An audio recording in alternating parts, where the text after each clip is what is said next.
रात की बैठक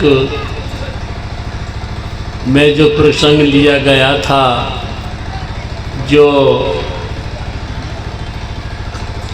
मास्टर हीरालाल जी रिटायर्ड प्रिंसिपल एवं भाई राजेंद्र सिंह जी के परिवार से ये आयोजित सत्संग की बैठक ग्राम खेरिया पातल, सहारा खुर्द, जिला अलीगढ़, उत्तर प्रदेश में दूसरी बैठक होने जा रही है। रात की बैठक में जो प्रसंग लिया था वो लिया था घूम फिर के कितने जन्मों से, कितने प्रारब्ध कर्म और सुसंस्कारों के परिणाम से तुम इस मानव चोले में आए हो, और मानव चोले में आने के बाद यूँ तो न जाने कितनी योनियों में तुम रहे होगे, मगर किसी संत सतगुरु की शरण में नहीं पहुँचे थे, किसी सत्संग के वचन का लाभ नहीं मिला था, इसलिए तुमको देर होती रही अन्य योनियों में, और तुम्हारे कोई प्रारब्ध कर्मों के संस्कार जागृत हुए, मनुष्य के चोले में आए, और मनुष्य के चोले में आने के बाद तुमको सत्संग में प्रवेश मिला। ये तुम्हारा अति सौभाग्य का परिचय है, परिचायक है। और सत्संग में वही लोग आते हैं जिनके सुसंस्कार अधिक मजबूत होते हैं, जिन्हें परमात्मा की तरफ को मंजिल की ओर जाना होता है, वही सत्संग में प्रवेश करते हैं। अन्यथा समूहगत प्रार्थनाओं में, उपासनाओं में, साधनाओं में, क्रियाओं में और परंपराओं में, मान्यताओं में, धारणाओं में उलझे रहते हैं, सत्संग में नहीं पहुंच पाते। और सत्संग है द्वार प्रभु का। तो ये दूसरी बैठक हो रही है। रात की प्रसंग में, रात के सत्संग में प्रसंग लिया गया था, किसी भी तरह से कहीं से भी घूम के फिर के अपनी जिंदगी की गुजर बसर करते हुए, किन्हीं भी व्यवसायों से, शिक्षाओं से, किसी भी कृत्यों से परमात्मा का भजन सुमरन किया करो।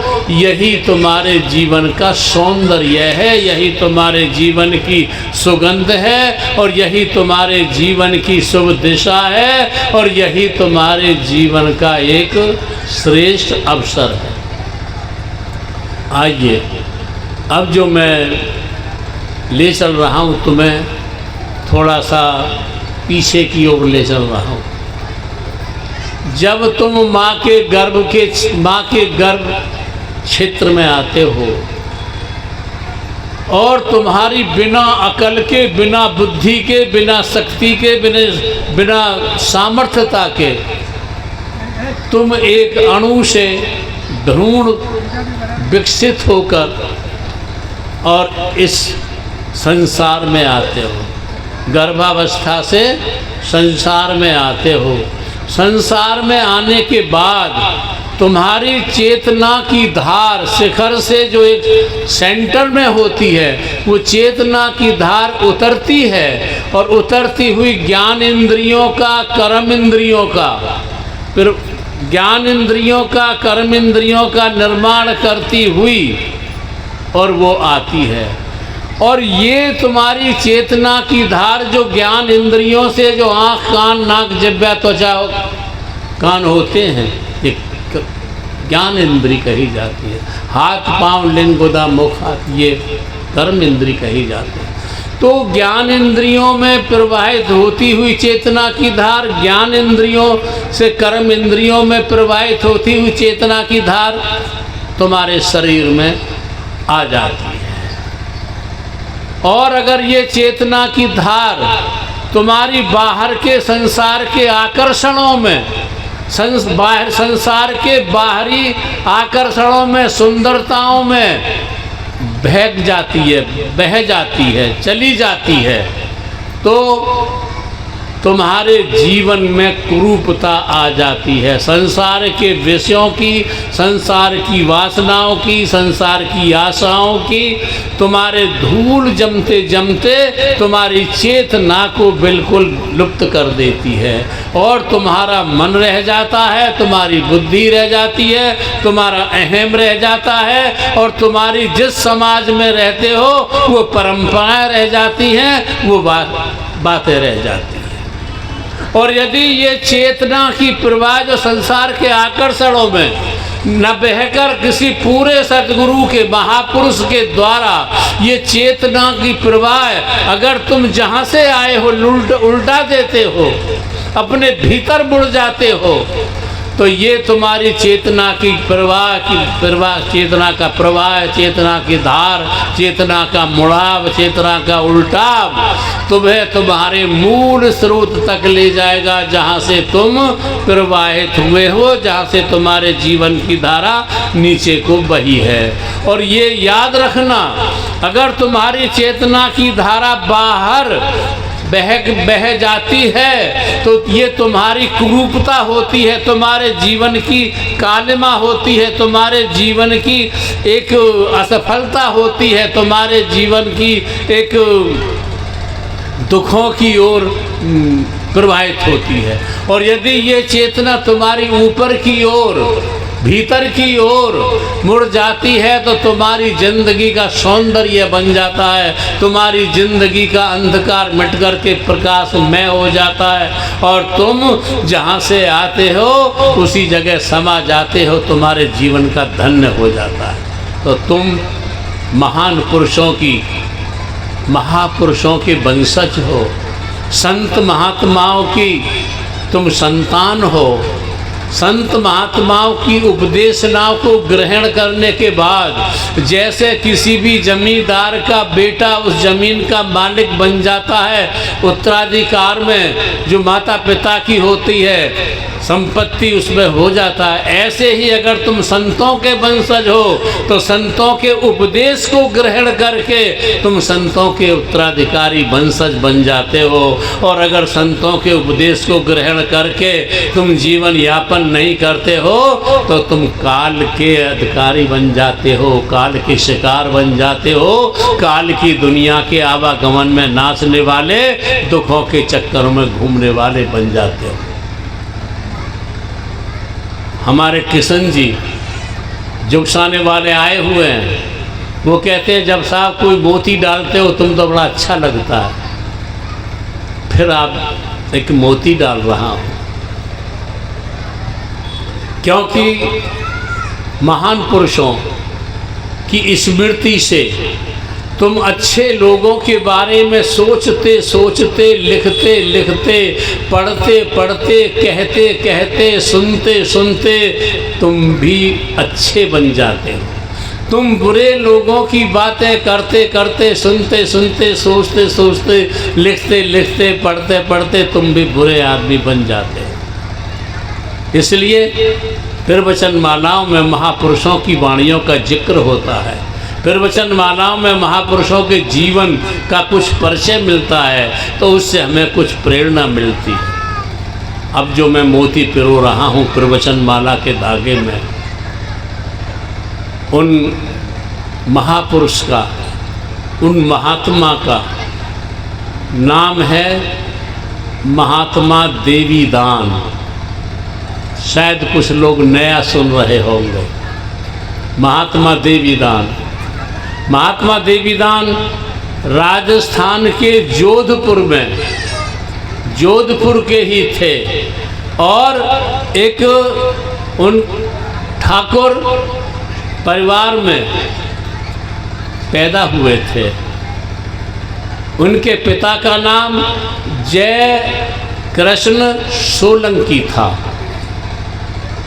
और इनका जन्म विक्रमी संवत 1913 भादो बदी अष्टमी, जो हमारे यहाँ कृष्णाष्टमी जन्माष्टमी कही जाती है, उस दिन इनका जन्म हुआ था।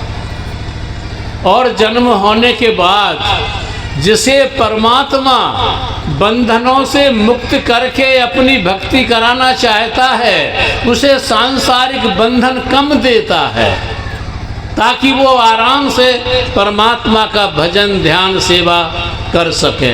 इसी तरह से देवदान जी के पिता 4 वर्ष की उम्र में ही मर चुके थे, गुजर चुके थे। माता और बड़े भाई रह गए थे, उन्हीं ने पालन पोषण किया।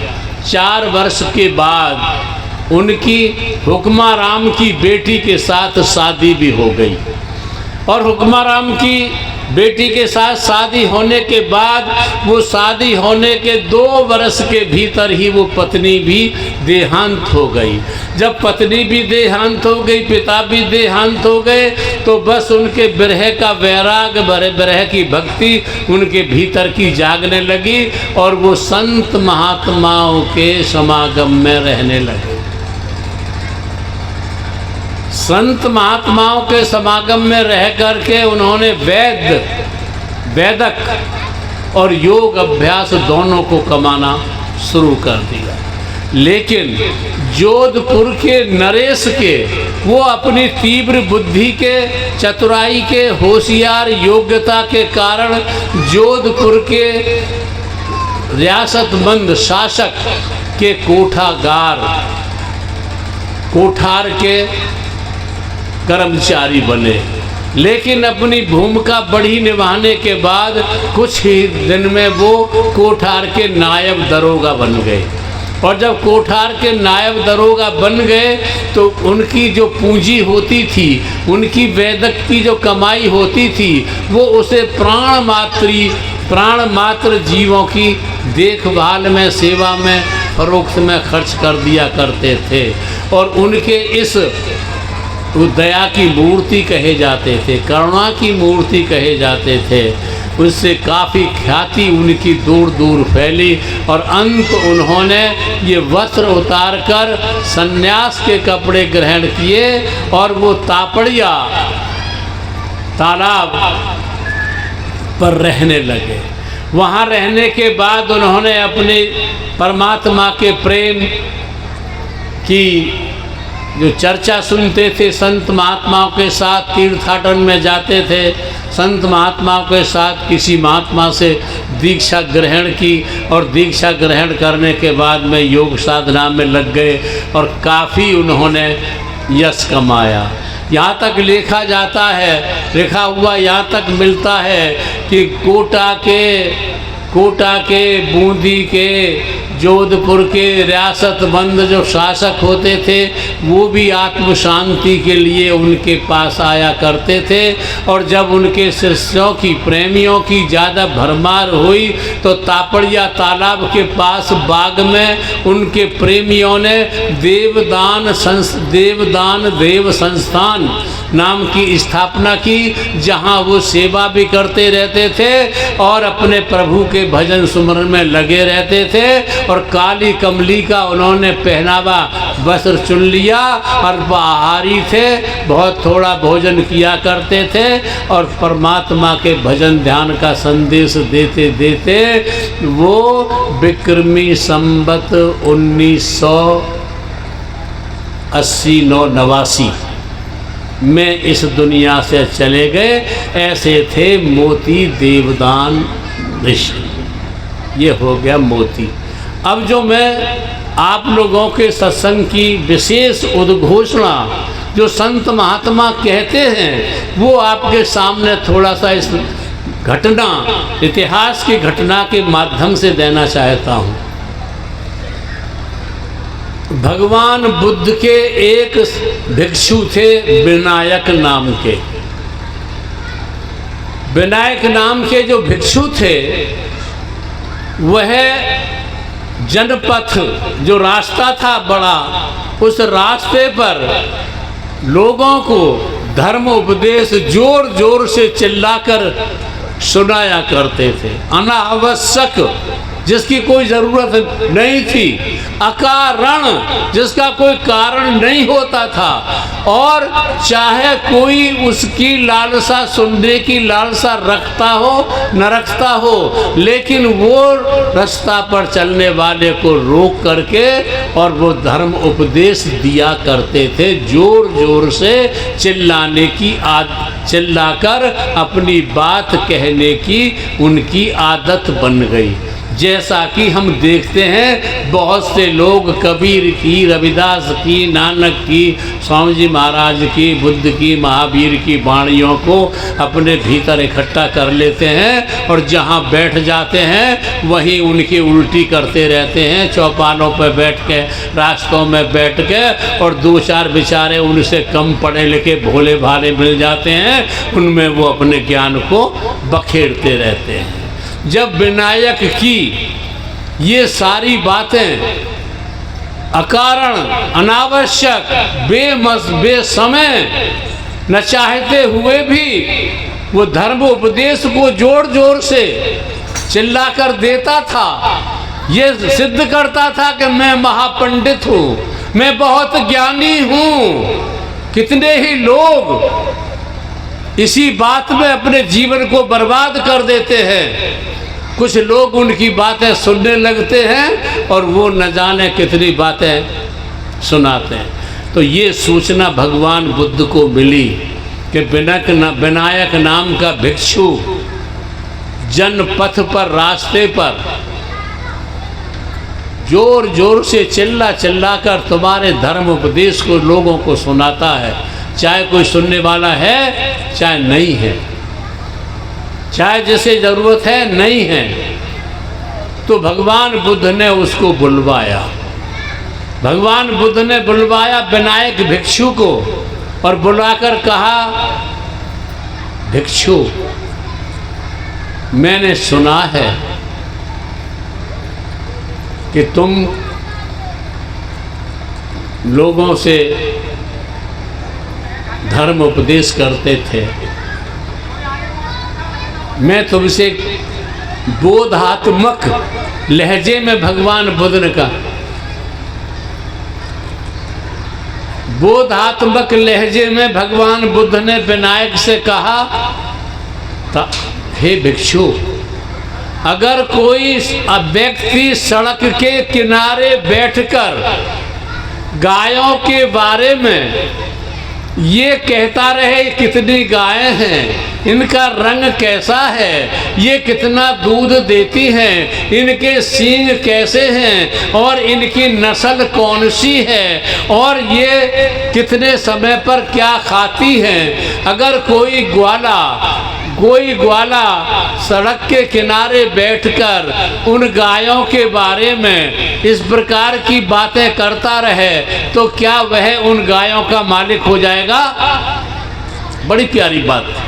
ऊंचे लोगों की बाणियाँ ऊंची होती है, इसलिए टोपी गिर जाती है हमारी जब हम ऊंचे लोगों की बाणियों को समझना शुरू कर देते हैं। भगवान बुद्ध ने कहा, वो ग्वाला सड़क पर बैठकर उन गायों के बारे में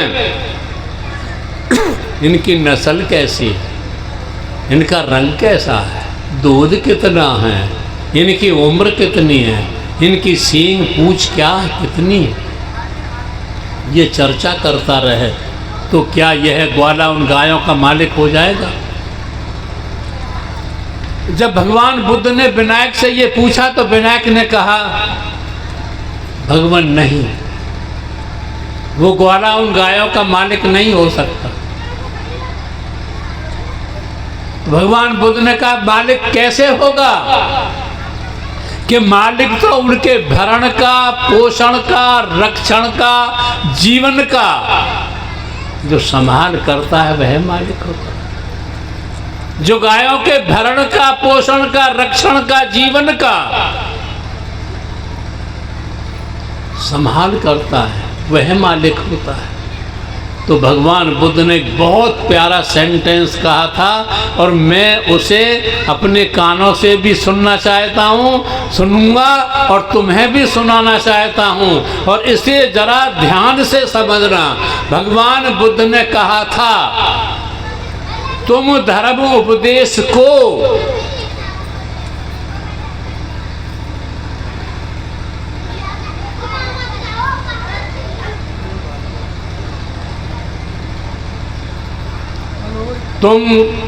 धर्म उपदेश को अपनी जबान से व्यक्त मत करो। समझना शब्दों को।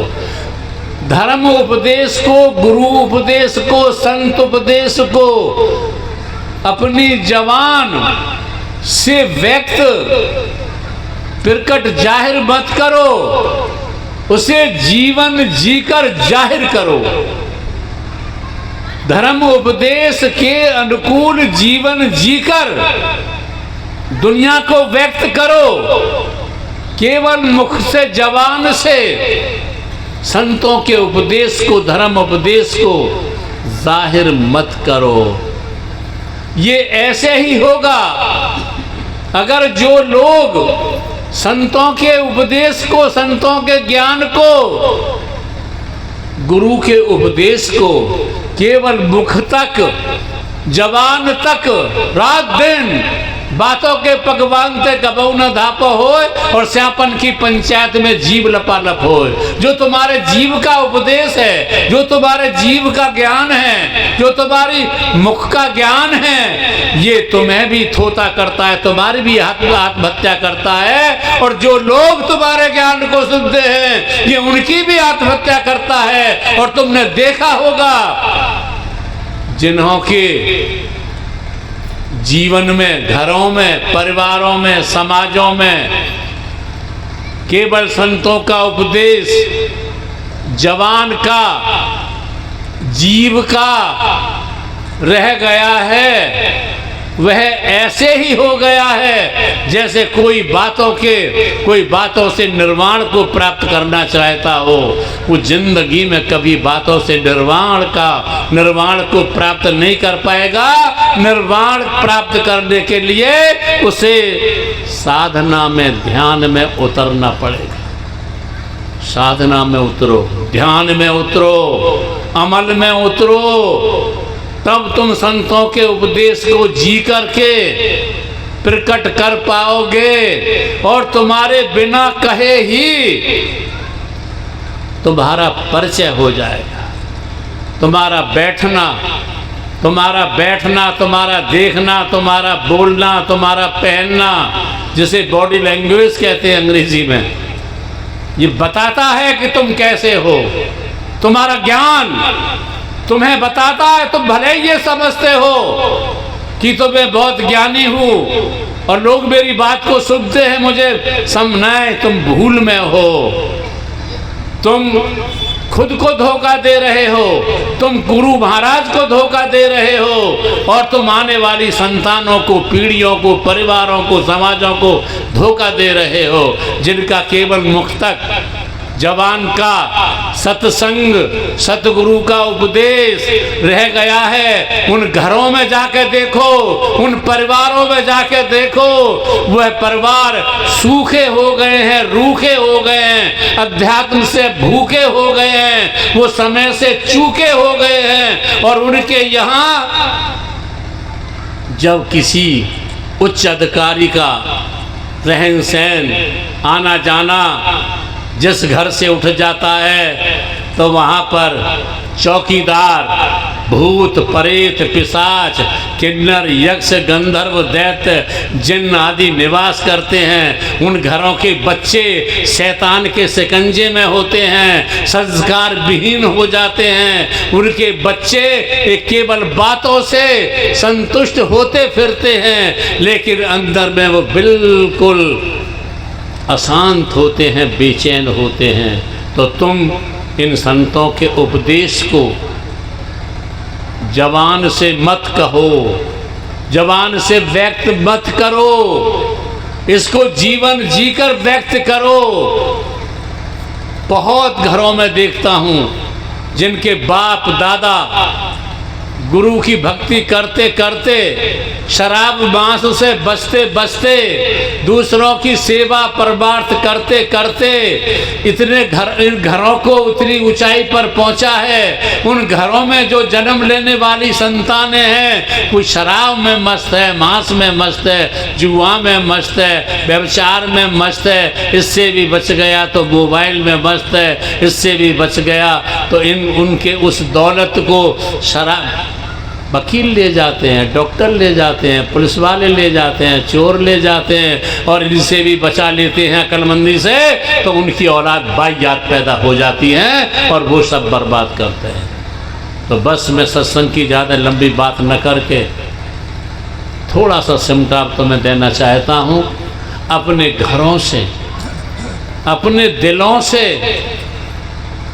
और अपने अपनों से, जिन्हें तुम अपना समझते हो, चाहे वो तुम्हारी बेटी है, चाहे बेटी है, चाहे बेटे हैं, चाहे वो तुम्हारे नाते रिश्ते में कोई भी है, उनसे संतों के उपदेश को, संतों की उसको विदा मत होने दें। जिन घरों से तुम्हारे विदा हो गई सत्संग, वहाँ शैतान का निवास होगा। तुम अपनी बुद्धि से, अकल से, सामर्थ्यता से, पैसे से, पद से या अन्य प्रकार की शक्तियों से जो गोली लिए फिरते हैं बंदूकों की, इनसे उनको बदल नहीं पाओगे। और तुम भले ही ऊपर से दुनिया से कहते फिरो मेरे पास ये है, मेरा ये है, मेरा ये है, लेकिन तुमसे ज़्यादा अशांत, बेचैन, दुखी और अंधकार में जीने वाला कोई नहीं होगा। तो मैं लंबी बात नहीं करूँगा, निवेदन ये करूँगा, जैसे भी बने, जैसे भी बने, सतगुरु के उपदेश के दायरे में जिंदगी जीते रहो। देखो, एक मेरा ब्राह्मण सत्संगी है मेरा, उसने कुछ गलतियां कर दी जवानी में, कुछ कर दिए, हत्या वत्या हो गई।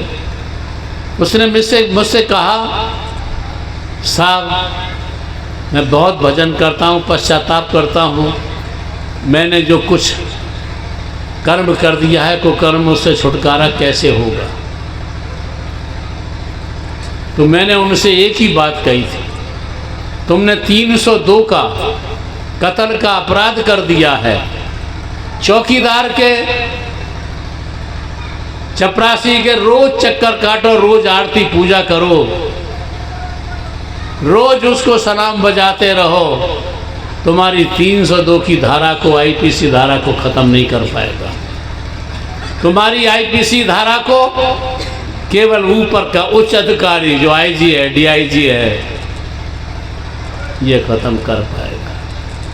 रात दिन तुम भूल में होते हो। जिस पर सतगुरु के द्वारा 10वें द्वार के ऊपर के लोगों के, धनियों के नाम होते हैं, उनके अलावा जो नीचे के धनियों के, पिंड के चक्रों के सुमरन जाप ध्यान द्वारा अपने जीवंतता की धार को ऊपर ले जाना चाहते, इट इज इम्पॉसिबल, यह असंभव है। संभव ये है कि ऊपर की ओर बढ़ो, अपनी धार को मोड़ो और सत्संग का लाभ उठाओ। आपने मेरी बात को बड़ी शांति और प्यार से सुना है, और आपके आभार के साथ साथ भाई हीरालाल जी प्रिंसिपल एवं भाई राजेंद्र सिंह जी, उनके भाई, इस परिवार को मैं आभार व्यक्त यूँ करता हूँ कि अपनी कमाई में से अंश निकाल के आज इतने लोगों का समागम कर देते हो। अपने बेटियों की शादियों में वहाँ में कर्जा ले लेकर जमीन जायदादों को बेच करके अपनी रस्में निभाते हो, और तुम परमार्थ के लिए बिना किसी उसके बुलाते हो। आभार आपके अंदर बैठे उस कुल मालिक को, राधा स्वामी प्रणाम। और आपने मेरी बात को बहुत ध्यान से सुना, अब मैं अपनी बात को पूर्ण प्रणाम देता हूँ। राधा स्वामी।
है